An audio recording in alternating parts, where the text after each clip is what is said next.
Tere kõigile! Mina olen Sandra, ma olen Tööinspektsioonis nõustamisjurist. Ma räägiks teile täna siis üleüldiselt noorte töösuhetest, kuidas töölepinguid sõlmida, mida silmas pidada ja ma keskendun eelkõige alaealiste töötamisele. Siis esiteks näitan oma slaide ka, siis teil on võib-olla lihtsam jälgida ja ma näitaks siis teile, mis on 3 lepingut, mida tavaliselt sõlmitakse töö tegemiseks, on käsundus, töövõtuleping ja tööleping. Käsundus- ja töövõtulepingud on võlaõiguslikud lepingud, see tähendab, et neile kohaldub võlaõigusseadus, mitte töölepinguseadus.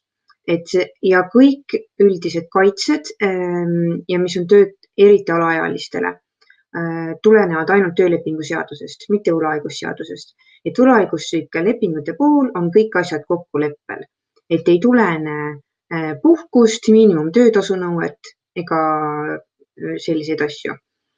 Et üldiselt eriti noored, siis te peaksite kindlasti jälgima, mis on lepingu pealkiri, sest alaealistega ka võib ja noortega võib sõlmida võlaõiguslikke lepinguid ka, aga te peate ise mõtlema, esiteks, kas te saate lepingu sisust aru ja kas see vastab tegelikult ka tingimustele, mis tegelikult teil see töö on. Et üldiselt siis tööleping annab töötajatele kõige rohkem kaitseid. Tähendabki seda, et see on sõlmitud alluvussuhtes, tööandja jagab korraldusi, samuti tööandja määrab kellaajad, millal tööd tehakse, tasu makstakse üldjuhul siis korra kuus, on tööaja normid, muud kaitsed, kõik ülesütlemise kaitsed, puhkus, üldjuhul tähtajatud, aga noortele alaealistele muidugi üldiselt on pigem tähtajalised lepingud. Et võlaõiguslikud lepingud ei ole seda alluvussuhet, see on põhiline erisus. Ja et siis on kas ülesande täitmine või tulemuse saavutamine on lepingu sisu, mitte töö tegemine kui protsess, tähendab, et kogu aeg tehakse tööd, see on töölepingu sisu. Ja ühesõnaga see on asi, mida tuleb järgida, et mis on lepingu pealkiri. Võib panna järgmise slaidi. Siis, kui töösuhe alustatakse, siis tööandja peab töötajad registreerima töötamise registris. See on Maksuameti register, see on siis tööandja kohustus. Ja teie saate ise kontrollida, kas tööandja on teid seal registreerinud, saate ise e-Maksuametisse ID-kaardiga sisse logida ja vaadata oma andmeid. Sealt on siis näha ka lepingu tüüp, sinna peab panema kirja, kas on kas võlaõiguslik leping või tööleping. Samuti, mis on tegelikult Töötukassa teenused, on vabatahtlik töö, proovipäev ja praktika. Aga neid on võetud üle, tööandjad on neid võtnud üle ka eraõiguslikesse suhetesse. Selle eesmärgiga põhimõtteliselt, et on töösuhe, varjatud töösuhe, aga palka ei taheta selle eest maksta. Siis te peate seda jälgima, kui te ei lähe läbi Töötukassa teenuse, aga tööandja kutsub teid näiteks proovipäevale. Et see on väga levinud olukord, et tegelikult te teete tööd terve päeva, see võib venida, probleem ongi selles, et tavaliselt venivad pikemaks ikkagi kui üks päev, võib-olla ka mitu nädalat ja siis tööandja ütleb teil lõpuks, et need olid proovipäevad ja palka ei maksa. Et kui te ikkagi tööd iseseisvalt, mitte niisama ei jälginud, ei käinud niisama ringi seal, lihtsalt ei vaadanud, ei jälginud, siis on tegelikult see töö tegemine, töösuhe algas, mis siis, et ei ole kirjalikku töölepingut näiteks, siis ikkagi on tegemist töösuhtega ja tööandja peab selle eest palka maksma. Samamoodi siis vabatahtlik töö ja praktika, et neid ei saa võtta niisama eraõiguslikes suhetes üle, et varjatud töösuhtena.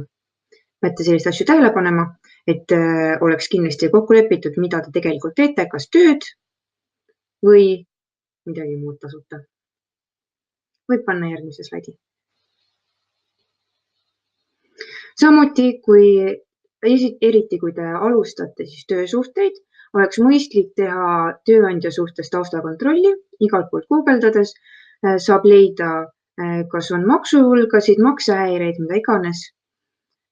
Alati kõik töölepingu tingimused on poolte kokkuleppel, see tähendab, et teil on mõistlik alati ka omapoolseid ettepanekuid esitada lepingu suhtes. kindlasti lugege leping korralikult läbi, vaadake, kas te saate kõigest aru. Kui ei saa aru või te ei ole millegagi nõus, siis tuleb olla ise julge ja tööandjaga siis läbi rääkida, et saab midagi kindlasti muuta, mitte niisama alla kirjutada, sest siis ütleme, on juba leping sõlmitud, siis saab ainult poolte kokkuleppeid uuesti muuta.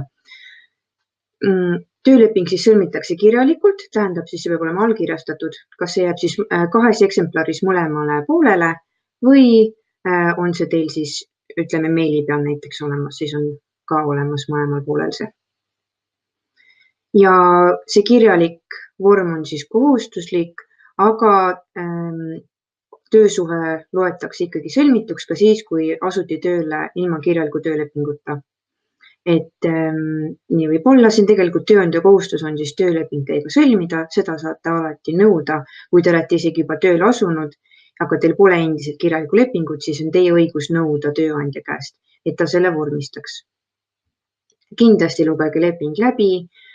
Kõik punktid on läbi räägitavad, kui te ei saa aru, siis on mõistlik küsida tööandja käest, küsida meie käest, mida midagi tähendab. Samuti, kui on juba tööleping sõlmitud ja siis neid kokkulepitud tingimusi saab muuta ainult poolte kokkuleppel, see tähendab, et mõlemad pooled peavad olema nõus. Kui tööandja näiteks annab teile mingi lepingu muutmise lepingu lisa, aga te ei ole sellega nõus, siis te ei ole kohustatud sinna alla kirjutama. Võib minna edasi. Tööülesanded peavad olema samuti töölepingus või ametijuhendis kirjas. Ametijuhend võib olla siis eraldi dokument, võib olla ka töölepingu lisa. Peavad kindlasti olema selged ja arusaadavad.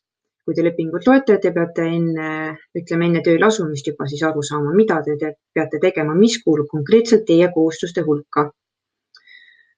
Siis tööülesanded peavad olema nii selgelt kirjas, et kõik saavad aru ja siis on, mis saab näiteks muudest ülesannetest, kui on näiteks umbmäärane kokkulepe töölepingus või kui tööandja tahab, et te teeksite mingeid lisaülesandeid, mis üldiselt ei ole teiega tööga seotud, mida te varem pole teinud, siis tuleb hinnata, kas need on töölepingus kokku lepitud või kas need tulenevad kokkulepitud töölaadist.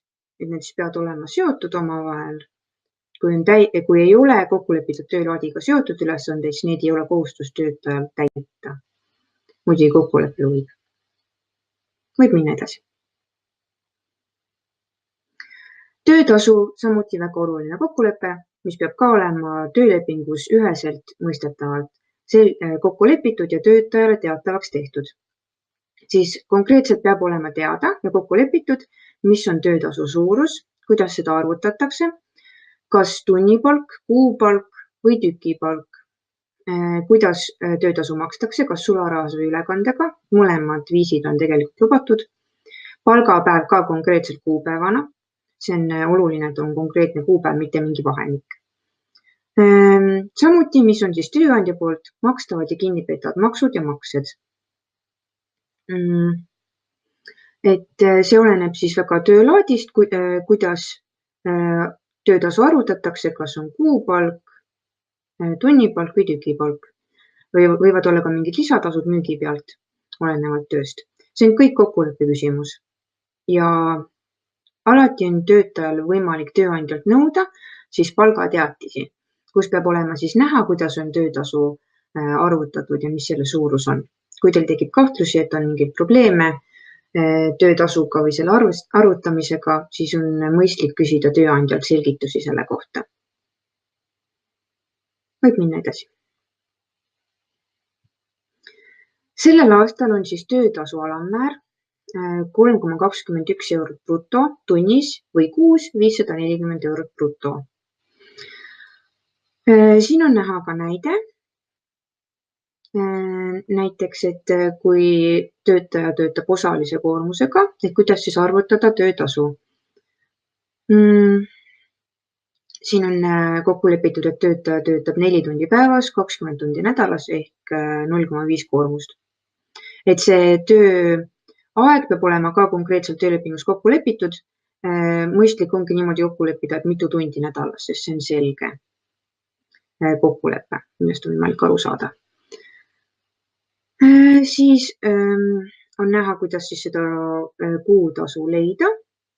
Peab leidma kuu normtunnid. Kõige lihtsam muidugi neid leida guugeldades, võib lihtsalt kokku lugeda, mitu tööpäeva kuus on esmaspäevast reedeni. See on juuli kohta näide, 23 tööpäeva korda 4, see on siis mitu tundi päevast ta tööd teeb, korda 3,21, see on siis miinimumtunnipalk, on 295,32 eurot. Augustis on siis vähem päevi, 21 ja siis tuleb miinimumtöötasu siis selle poole koormuse kohta on 269,64 eurot. Et ühesõnaga, kui kõik need tingimused on töölepingus selgelt kokku lepitud, eriti see koormus ja töötasu, siis ei peaks tulema probleemi töötasu arutamisega. Võib edasi minna. Samuti, mida on tööandja kohustatud töötajatele maksma, tasu töö mitte andmisel, selle eest tuleb maksta keskmist töötasu. See on siis, kui töötajast mitte tulenevatel põhjustel ei ole tööandjal tööd anda. Samuti riigipühadel töötamise eest tuleb maksta 2-kordset töötasu. Siin on slaidide peal näha, et kuidas leida kuutasu, tähendab, kui on kokku lepitud kuutasu, kuidas leida keskmist tunnitasu. Siis kuutasu tuleb jagada siis samamoodi kuu kalendaarse tööajafondi tundide arvuga ehk normtundide arvuga. Nüüd on need samad reedeni tööpäevad. Ja siis see tuleb korrutada 2-ga. Et riigipühad suvel on 3 riigipüha, mille eest, kui te siis töötate, siis tuleb maksta 2-kordset töötasu. Veel eraldi, millest tuleb rohkem maksta, on ületunnitöö ja ööajal töötamine. Aga need on alaealisele töötajale keelatud, et kumbagi ei tohi siis alaealised teha. Ületunnitöö on siis töö, mis on üle selle kokku lepitud tööaja. Kui teil on kokku lepitud see poolkoormust, mis enne oli näiteks 20 tundi nädalas, siis üle selle, kui on juba üle selle poole koormuse kuus, need tunnid, mis seda ületavad, seda kokku lepitud koormust, on ületunnid. Mitte siis, et üle täiskoormuse. Kui teil on täiskoormus kokku lepitud 40 tundi nädalas, siis üle selle on ületunnid. Aga alaealine ei tohi ületunnitööd teha. Ööajal töötamine töölepingu seaduse järgi hakkab siis õhtul kella 10, mis on samuti alaealistele keelatud. Selle eest tuleb maksta 1,25-kordset tegelikult. Või siis see peab olema juba töötasu kokkuleppes kokku lepitud. Siis tähendab, et töötasu ei saa olla ainult miinimumtasu, vaid peab olema suurem. Ja ületunnitöö hüvitamine on 2 varianti, kas 1,5-kordselt või võrdselt vaba ajaga, tasustatud vaba ajaga. Võib minna edasi. Mis on muud olulised tingimused? Kas tööleping on sõlmitud tähtajaliselt või tähtajatult? Kui on üldiselt alaealistega, siis sõlmitakse tähtajalisi lepinguid, sest nemad soovivad tulla näiteks ainult suveks tööle, siis ongi mõistlik kohe kirja panna, et on sõlmitud siis tööleping kui kauaks, näiteks siis ütleme suve lõpuni siis kuupäevaga määratletud. Siis kui tähtaeg saabub, siis peale seda on töösuhe lõppenud. Poolte kohustused on siis lõppenud. Et alaealiste puhul see on mõistlik. Üldiselt tähtajalisi lepinguid ilma põhjuseta sõlmida ei saa, et see põhjus peab olema kirjas, kas on hooajaline töö või on asendamiseks näiteks. Et eeldatakse, et töösuhted on sõlmitud tähtajatult. Samuti töötamise koht peab olema võimalikult täpselt kokku lepitud, et pooled saaksid sellest aru, üldiselt kohaliku omavalitsuse üksuse täpsusega, näiteks linna täpsusega. Siis te peate sellega arvestama, näiteks kui teil on linna täpsusega kokku lepitud ja tööandjal on mitu ütleme poodi või mingit kohta, kus neil töö toimub, siis te peate arvestama, et sisuliselt on teil siis kokku lepitud linna täpsusega, et te peaksite käima siis kõigis võib-olla adressi täpsusega kokku lepitud kohta. Sellega peate arvestama, selle tähelepanu pöörama, et võimalik ka, et on laiemalt töö tegemise koht kokku lepitud, aga ma ei näeks praegu, et alaealiste puhul see väga tuleb kõne alla, sest sellist liikuvat tööd ilmselt alaealised ei tee. Näiteks müügitööd või autojuhitööd. Ilmselt see ei käi alaealiste kohta. Samuti, mis peab olema, kui seda kohaldatakse, peab olema kokku lepitud, selgelt aru saada, et tööaega summeeritakse. Üldiselt väga lihtsalt tähendab siis seda, et töö on graafiku alusel. Peab olema kokku lepitud ka arvestusperiood, mitu kuud siis, maksimum 4 kuud. Töö ajakava ja selle teatavaks tegemine tähendabki, et millal on tööaeg ja siis kuidas seda graafikut teatavaks tehakse, kui kaua enne. Üldiselt siis peab olema siis enne seda jooksvat kuud teada. Ja siis tähendab, et tööaeg jaguneb arvestusperioodilt ebavõrdselt, et ühes kuus võib olla vähem töötunde, teises siis selle arvelt rohkem. Ja tööaeg võib olla siis iga päev erineva pikkusega. See peab olema konkreetselt kirjas, mõlemad pooled peavad sellest aru saama, et kohaldatakse tööaja summeerimist. Võib edasi minna. Töö- ja puhkeaeg alaealistel siis peab olema 30 minutit pausi iga 4,5 tunnise töötamise kohta, mis on kohustuslik alaealiste puhul siis. Lisaks võivad olla veel seadusest või riskianalüüsist tulenevalt täiendavad pausid, mis kuuluvad üldiselt tööaja sisse. See oleneb väga, mis tööga on tegemist, mis tööd tehakse. Näiteks, kui on kuvariga töö, siis peab olema, siis tulenevad seadusest lisaks pausid. Peab ühesõnaga puhkama silmi. Veel riskianalüüsist siis oleneb töölaad, see on tööandja kohustus on koostada riskianalüüs ja seal peab olema siis hinnatud riskitegureid, näiteks, et mis see riskitegur on, kas istuv töö, mingi muu suundasendis töö, siis sellest tulenevalt lisapausid. Ja tööandja, kui te lähete tööle, peab teile tutvustama seda riskianalüüsi tööaja korraldust, kui midagi sellist on, ja seal peavad need pausid olema kirjas, ka see, kuidas saab võtta lõunapausi ja mis aegadel. Võib edasi minna. Siin on näha tabel, mis on siis erinevate vanuste kohta, alaealiste kohta, kui kaua nad tohivad päevas töötada. Kõige suuremad piirangud on siis 7–12-aastastel, kes võivad töötada 2 tundi õppeveerandi kestel ja 3 tundi kooli vaheajal. Lubatud tööaeg ühe nädala jooksul on siis 12 tundi õppeveerandi keskel, 15 tundi kooli vaheajal. Kohustuslik puhkeaeg 22 tundi õppeveerandi keskel, 20 tundi kooli vaheajal. Neil on siis kõige suuremad piirangud. Järgmiseks 13–14-aastane ja teised koolikohustuslikud. Et see koolikohustuslik on inimene siis, kui ta käib põhikoolis või kuni 17-aastaseks saamiseni. Siis nemad võivad töötada 2 tundi või 3 tundi, kui tegemist on kerge tööga. Kerge töö on kultuuri, kunsti, spordi või reklaamitegevuse alal. See on õppeveerandi keskel ja kooli vaheajal 7 tundi. 12 tundi siis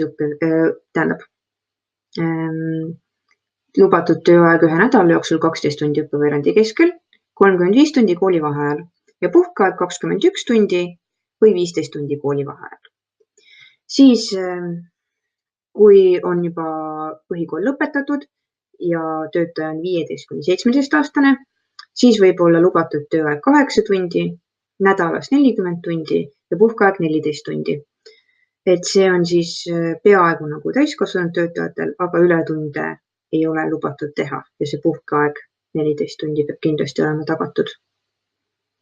Erisused on veel, kui on praktikal. Siit on näha siis kas 7 või 8 tundi.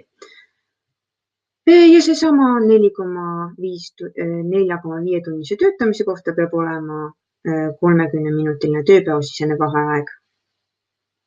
Need tabelid on olemas ka tööelu.ee, kus on eraldi alaealiste ja noorte töötamise rubriik. Ma soovitaks teil kindlasti seda vaadata. Seal on, ühesõnaga, kui teil tekib kahtlus, ei jää meelde, siis sealt on lihtne neid tabeleid uuesti vaadata selle tööaja kohta. Võib edasi minna. Veel tööaja piirangutest eristatakse uuesti siis, kas on koolikohustuslik või mitte koolikohustuslik alaealine. See on siis jällegi kas põhikooli lõpetamiseni või 17-aastaseks saamiseni. Nii, koolikohustuslik alaealine ei tohi töötada siis õhtul alates kella 8 kuni hommikul kella 6. Mitte koolikohustuslik alaealine ei tohi töötada alates kella 10. Siis mõlemal juhul on erand, et kui on olemas täiskasvanu järelevalve ja tehakse loomingulist tööd, kas kultuuri, kunsti, spordi või reklaamialal, et siis on lubatud töötada ka õhtul kella 8 kuni 24 siis. See on erand ja mõlemal juhul ikkagi kehtib see, et alaealised ei tohi teha ületunnitööd. Veel lisaks kõige suurem piirang on koolikohustuslik alaealistel on see, et nad ei tohi töötada rohkem kui pool aega igal koolivaheajal, kasuvaheajal. Ja veel, et ei tohi töötada, koolikohustuslik alaealine ei tohi töötada vahetult enne koolipäeva algust, hommikulist vara. Võib edasi minna. Nii, alaealiste põhipuhkus on siis 35 kalendripäeva, täiskasvanutel inimestel on töölepingu seaduse järgi see 28 päeva. Alaealistel on siis ühesõnaga suurem põhipuhkus. Siin on näha, isegi kui alaealised kui alaealised töötavad tähtajalise lepinguga näiteks terve suve, siis siin on näha näites, kui töösuhe kestab siis 1. juunist kuni 31. augustini, siis selle aja jooksul ka töötaja teenib puhkust, mida peab siis tööandja lõpparvega töötajale hüvitama, kui ta pole seda ära kasutanud. See tähendab, peab rahaliselt selle hüvitama. Ja siin on näha, kuidas seda teenitud puhkust välja arvutada. Esiteks siis 35, see tähendab mitu kalendripäeva kuus on põhipuhkus alaealisel, korda 92, see on siis mitu kalendripäeva see töösuhe kestis 1. juunist kuni 31. augustini ja katud 365 kalendripäevade arv aastas ja tuleb 8,8. Tähendab, selle ajaga teenis siis töötaja 8,8 päeva põhipuhkust, mida tuleb rahas hüvitada lõpparve saamisel, siis kui töösuhe lõpeb. Lõpparve makstakse siis välja töösuhte viimasel kuupäeval. Võib edasi minna.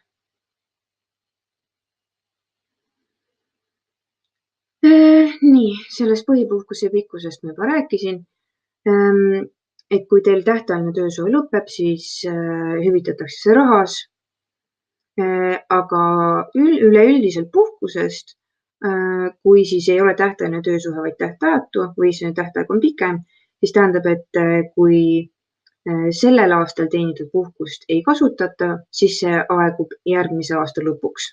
See tähendab siis 31. detsembril 2020. Et peale seda on siis põhipuhkus aegunud selles osas, mis teeniti siis eelmisel aastal ja seda enam kasutada ei saa. Siis üleüldine nõudeõigus põhipuhkuse puhul on siis, kui töötaja on tööandja juures töötanud vähemalt 6 kuud. Et enne seda, enne 6 kuu täitumist, siis saab põhipuhkust võtta ainult poolte kokkuleppel. Ja sellest lõpparve maksmisest ma juba rääkisin, et see tuleb rahas hüvitada, välja teenitud puhkus, mida pole kasutatud ja kõik samad reeglid kehtivad tähtajalise töölepingu korral ja ka osalise tööaja korral. Kui on osaline tööaeg, siis on ikkagi täis põhipuhkus, et ei ole pool puhkust. Ja alaealistel siis 35 päeva. Võib edasi minna. Õppepuhkus. Seda ka ilmselt tähtajaliste lepingute puhul ei ole vaja, aga see on üleüldiselt teadmiseks, et kui töötaja õpib tasemeõppes, võib-olla ülikool, võib-olla keskkool, võib-olla ka kutseõpe, võib olema siis tasemeõppe. Ja sellistel töötajatel on õigus saada õppepuhkust kuni 30 kalendripäeva ühe kalendriaasta jooksul. Et sellest 30 kalendripäevast 20 on tasustatud keskmise töötasu alusel ja 10 päeva on tasustamata. Lisaks teine õppepuhkuse liik on tasemekoolituse lõpetamiseks, mille jaoks antakse lisaks 15 kalendripäeva, mida tasustatakse miinimumtöötasu alusel. Ja õppepuhkus saab võtta nii, et töötaja peab tegema kirjaliku avalduse 14 kalendripäeva ette, siis märkima päeva, millal ta tahab seda õppepuhkust võtta ja peab esitama ka kooli või koolitusasutuse tõendi, et töötaja seal õpib ja et tegemist on tasemeõppega. Ma vaatan vahepeal, kas nüüd tuli küsimusi.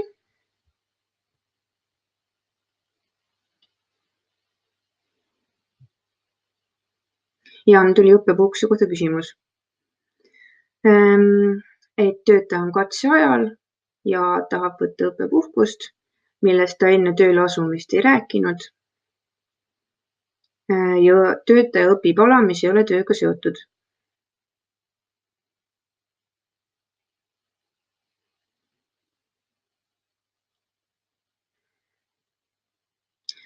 Kas katse ajal töölepingu lõpetamine oleks mõeldav ja uuesti tööle võtta teda peale õppepuhkust? Et tööandja peab andma siis õppepuhkust, nagu ma rääkisin, kui tööandja esitab korrektse avalduse, et see peab olema kirjalik, esitatud 14 päeva ette ja peab olema esitatud see tõend, et ta õpib tõesti seal tasemeõppes. Ja sellisel juhul ongi tööandjal kohustus töötajale see puhkus anda. Muidugi oleks mõistlik, et pooled oleks enne töösuhte algust teadnud seda, et töötaja käib veel koolis ja ta soovib õppepuhkust võtta, aga nüüd ainult sellel alusel see töölepingu lõpetamine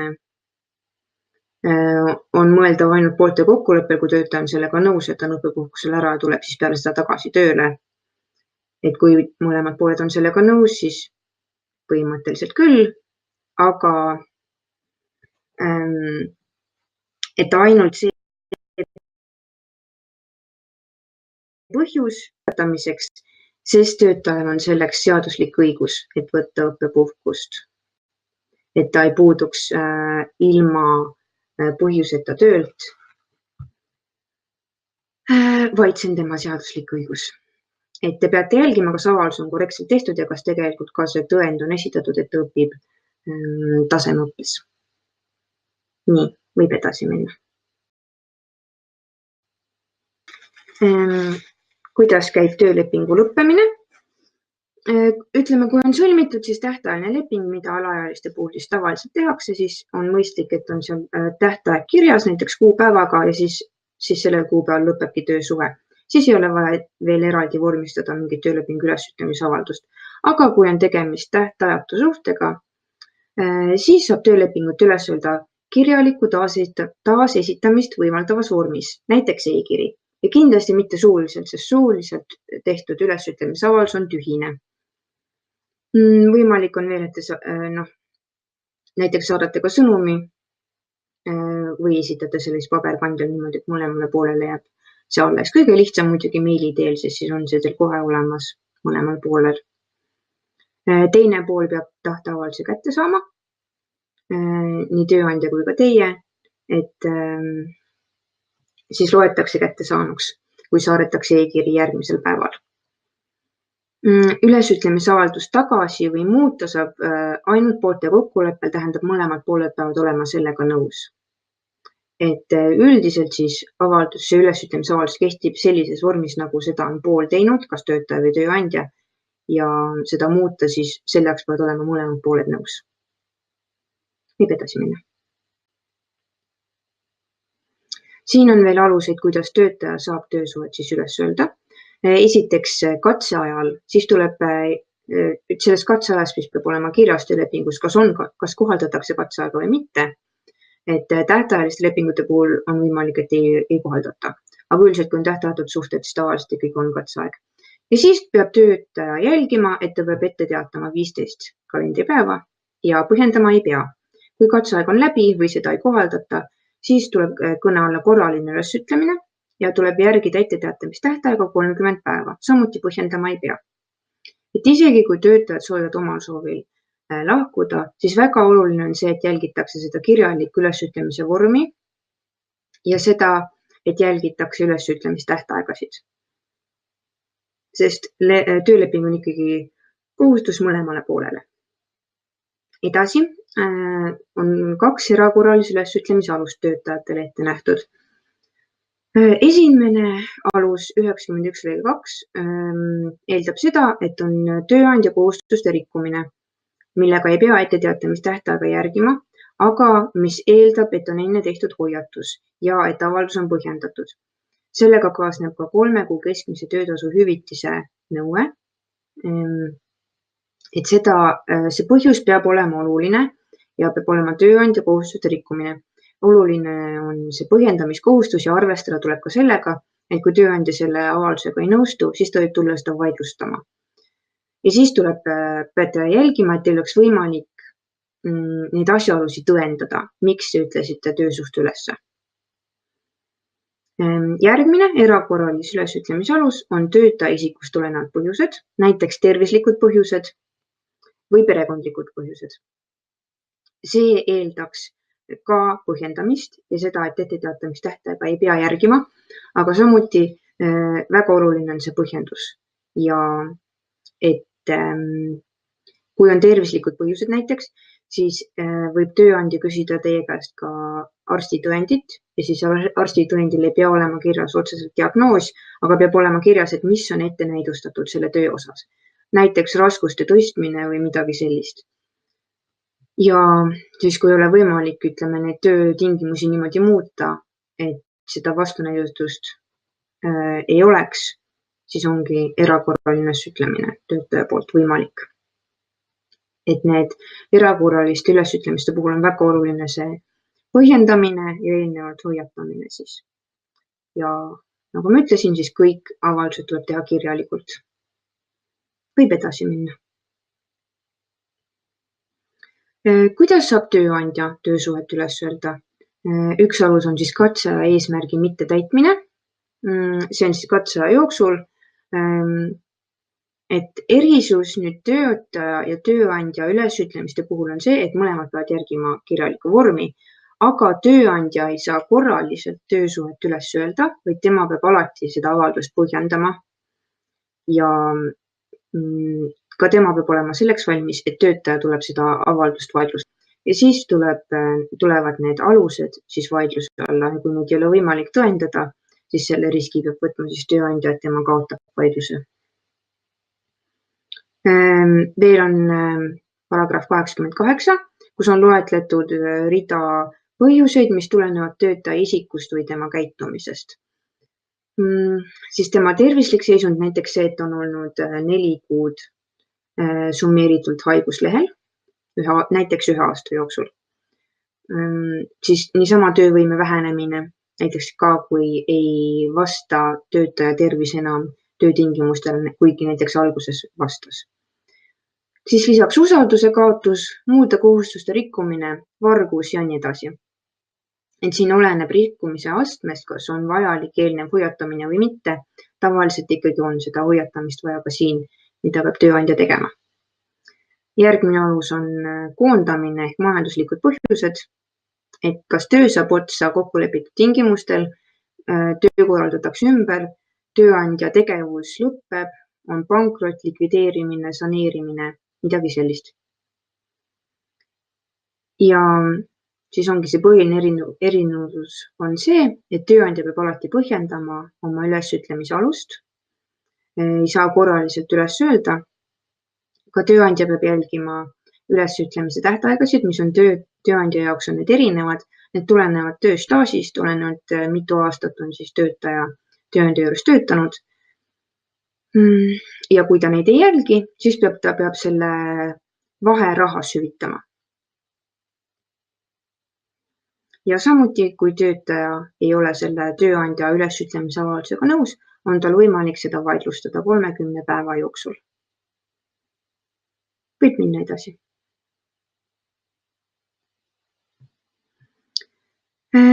Nii, tööleping lõpeb siis ülesütlemise avalduses toodud kuupäeval. See peab olema siis seal avalduses eelduslikult kirjas. Kui te jälgite ülesütlemistähtaega, saate selle ise välja arvutada. Tööandja ei saa töötajat peale seda avalduses toodud tähtaega kinni hoida. Tähendab, et töösuhe lõpeb ja sellel päeval tuleb siis maksta ka lõpparve. Et tavaliselt siis lõpparve koosneb siis sellest kasutamata puhkuse hüvitisest, välja teenitud töötasust ja kas siis on midagi veel. näiteks, et kui jälgitud seda etteteatamistähtaega, et siis lisaks see hüvitis või koondamise hüvitis või mõned muud hüvitised. Eelduslikult siis see lihtsalt see välja teenitud töötasu. Veel, mida peab tööandja tegema töösuhte lõppemisel, on, et ta peab lõpetama teie töösuhtega töötamise registrist ja selle jaoks on tal aega siis 10 päeva. Ja nagu ma rääkisin, siis mõlemal poolel on võimalik vaidlustada ülesütlemisavaldusi 30 kalendripäeva jooksul. Ja see tähtaeg hakkab siis kulgema avalduse kättesaamisest, mitte sellest, mis on kirjas, et millal töösuhe lõpeb, et see ülesütlemistähtaeg võib olla kuni 90 päeva. Seda peab jälgima, et see tähtaeg hakkab siis kehtima alates avalduse kättesaamisest. Meil ei ole vahepeal tulnud rohkem küsimusi, aga võite küsida, sest minu esitlus saab varsti otsa. Ja siis ma jõuan veel vastata. Võib minna järgmise slaidi peale. Kui tekib pooltel töösuhetes vaidlus, siis alati tuleb eelistada seda, et pooled jõuavad kokkuleppele omavahel. Peavad läbirääkimisi. Kindlasti tuleb, kui on teil või tööandjal on probleeme, siis tuleb need omavahel ära rääkida esiteks ja kui suudeta kokkuleppele jõuda, siis on võimalik oma vaidlusega pöörduda kas töövaidluskomisjoni või kohtusse, et töölepingust tulenevaid vaidlusi lahendavad nii töövaidluskomisjonid kui ka kohtud. Nagu ma enne rääkisin, siis olid olemas ka töö tegemiseks käsundusleping ja töövõtuleping, mis on võlaõiguslikud lepingud. Ja neid vaidlusi lahendab ainult kohus, mitte töövaidluskomisjon. Kui teil on ikkagi sõlmitud kas käsundusleping või töövõtuleping, siis töösuhtega, tähendab töölepinguga, siis on võimalik esitada selline nõue nagu töösuhte tuvastamise nõue ikkagi töövaidluskomisjoni. Ja siis töövaidluskomisjon esiteks hindab, kas tegemist on töösuhtega või mitte. Kui te leiab, et on tegemist töösuhtega, tuvastab töösuhte, siis võib jätkuda vaidlus töövaidluskomisjonis, näiteks siis saamata ainult töötasu või muude asjaolude osas. Kui ta tuvastab, et ei ole tegemist töösuhtega, vaid jääb kehtima võlaõiguslik leping, siis peab vaidlus jätkuma kohtus. Ja on üleüldiselt siis aegumise tähtajad. Üldine aegumistähtaeg on 4 kuud, mis on siis töösuhetest tulenevate õiguste tunnustamine või rikutud õiguste kaitse. Siia kuulub siis sama töösuhte tuvastamise nõue ja näiteks puhkusehüvitise nõuded. Aga üleüldiselt töötasu nõue aegub 3 aastaga. Mõistlik on muidugi kõik nõuded, kui tekib vaidlus või jätakse töötasu maksmata või mingi muu probleem, võimalikult kiiresti oma nõuded esitada, kui pooled ei jõua omavahel kokkuleppele. Sest mida aeg edasi, seda raskem on tegelikult tõendada asjaolusid, mis lähevad vaidluse alla. Aga teate, need aegumise tähtajad on olulised. Ja aegumist kohaldatakse siis, kui teine pool seda nõuab. Võid minna edasi. No, kui teil on veel küsimusi, siis praegu saab veel küsida. Siin on näha meie kontaktid. Et nagu ma rääkisin tööelu.ee, seal on artikleid kõige kohta, mis puudutab töösuhteid ja ka tööohutust. Et seda võiksid noored kindlasti vaadata, eriti selle tööohutuse osas ka. Tööandja peab teid muidugi juhendama tööohutuse osas, aga kui te pole varem tööl käinud, siis on väga hea, kui te ise ka teate asju. Samuti need tööaja tabelid alaealiste kohta on seal olemas ka. Meie koduleht ti.ee, sealt leiate näiteks, millal on meil nõustamised kontoris, millal on meil ajad ja mis linnades. Et meil on tegelikult kõigis suuremates linnades võimalik tulla ka kontorisse koha peale juristi vastuvõtule. Ja vastuvõtt toimub siis tavaliselt elavas järjekorras 2 korda nädalas üldiselt või osades linnades ka korra nädalas. Seal on meie kontaktid näha, seal on näha ka kõik brošüürid, mis on veebivormis olemas, näiteks töövaidluste lahendamiste kohta ja nii edasi. Samuti leiab meie kodulehelt töövaidluskomisjoni avalduse blanketi, kui teil peab seda vaja minema. Meil töötab esmaspäevast reedeniks ka infotelefon 646 000. Kindlasti ma soovitan teil helistada, kui te näiteks on probleeme, millest te näiteks töölepingu sõlmimisel aru ei saa, tahate midagi täpsustada, siis julgelt võite meile helistada ja saame teile kõigile seletada. Veel on võimalik saata meili teel siis küsimusi jurist@i.ee ja igas suuremas linnas toimub meil vastuvõtud ja väiksemates linnades on üldiselt võimalik kokku leppida vastuvõtu aega. See oleks minu poolt kõik, ma loodan, et te saite üldiselt töösuhetest targemaks. Aitäh teile!